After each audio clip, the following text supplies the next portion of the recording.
to this mini series of mine where I in each video am going to give a little special shout out to one particularly resilient plant in my collection that can handle my neglect and still grow. I also want to say thank you for being here and for all of your lovely comments on the first video in this series of mine.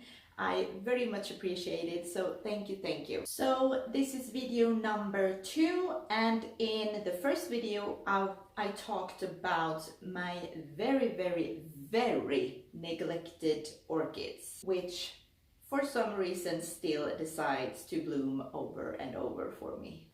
In that video I also give you a great tip on how to keep track on all of your watering or any other plant related stuff if you have a big plant collection or a busy life like myself. In it, I also give all of you either currently are neglecting or have been neglecting any plants a little comfort in the fact that it's okay. There's no shame in doing so, and most of the plants really can take it. You learn quite quickly which plants can take being neglected or not. If you haven't watched the first video, I highly encourage you to do so first. So I will leave the link somewhere here on the screen for you, I hope. I've never linked a video like this before, so I don't know if it will work.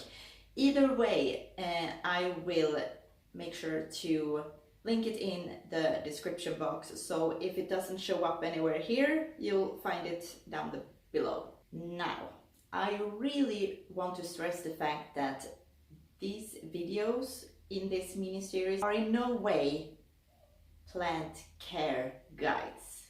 They are more a way for me to show you guys that plants really are more resilient than we think, and a way for me to show you which plants in my collection that I neglect and still are quite happy. But sure, I'll go through what I've been doing to care for it, but honestly, I haven't been taking care of them properly. The plants have just been handling my lack of care very well. I also want to point out that the plants that I talk about in this series are plants that are handling the neglect within my home environment and the climate where I'm living in. So please keep that in mind. So I guess it's time to start talking about the actual plant that will be the star of the show in this part 2 of this mini series. This is my Pachira aquatica, otherwise known as the money tree. I've had this one for about 3 years now. I will back up for you so you can get a little better look at it, at how big it is. There we go. So when I first got this one, it was about half this size, so maybe just like this part here or something like that. Unfortunately, I lost one of its stems quite early on after bringing it home. I'm not completely sure what happened, but it just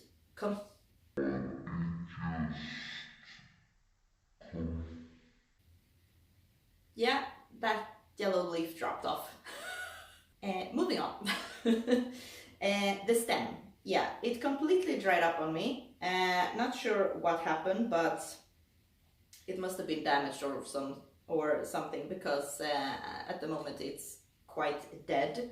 And so if you can see this, I cut the top off and I left the root plant in the pot still, and as you can see, it's very loose. So this one is completely dead, so if I pull on it, I would probably be able to just pull it quite easily out of the soil. But I will not do that, because I will remove it more gently when I repot it in the following months. And when I do repot it, I will also remove the rubber band that was holding the stems in place. I will try to show you. I don't know if you can see it. I will try to get this one out. Look here, I think this right here is the rubber band that was used to hold these stems together. It used to be more braided together, but when I cut this one off, they sort of disassembled a bit, which is fine because I wanted to unbraid them anyway when I repot it. Speaking of repotting, so let's just jump into how I've been caring for it. So as I mentioned, I've had this one for soon 3 years, and during that time I haven't repotted it once. So it's still in its nursery pot and in the soil mix that I bought it in. It's most probably desperate for a repot at the moment. I've had it standing close to a west-facing window and a north-facing window ever since we moved into this house about 2 years ago now. So I'd say that it has gotten pretty decent light. So when it comes to the watering, I had a little look at my watering tracker, which came very handy in this case. And going back in the beginning of when I started to keep a watering tracker, which was in May of last year, I noticed that I actually watered this one quite regularly, about every week. And then as the year progressed and my plant collection grew, it became more and more neglected, which meant it got less and less water. So from about September and on, it gets water about once a month. And by that time, it really do start looking a bit droopy and sad. I watered this one maybe, when was it? Maybe a couple of weeks ago now, I think. So now it's still looking perky and happy at least. This is a plant that actually like being watered quite infrequently and to get quite dry in between watering, so that's always a plus. But I think watering it once a month in my plant's case isn't the best approach, since it is in such a small pot, and also the fact that it hasn't been repotted in 3 years. And during that time, I think I've only fertilized it once. You can see here that it's not that particularly root bound, but yeah, the roots might not look the happiest. And this leaf that fell off,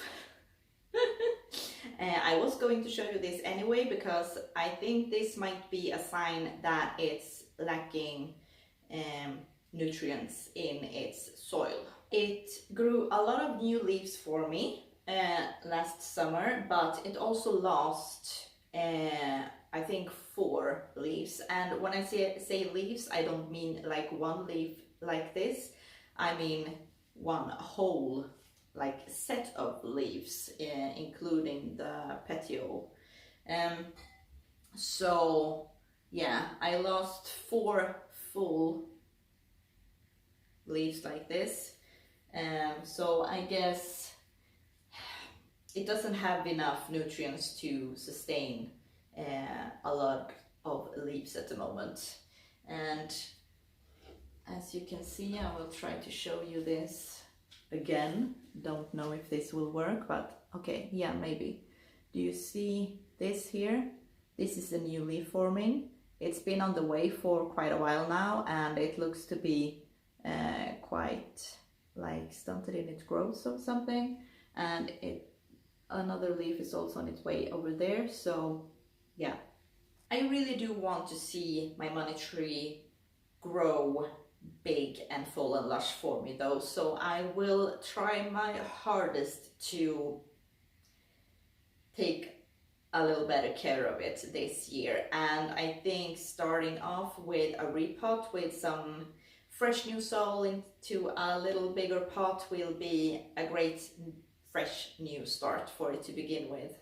I will probably keep watering it quite rarely though, just because I know that it can handle it.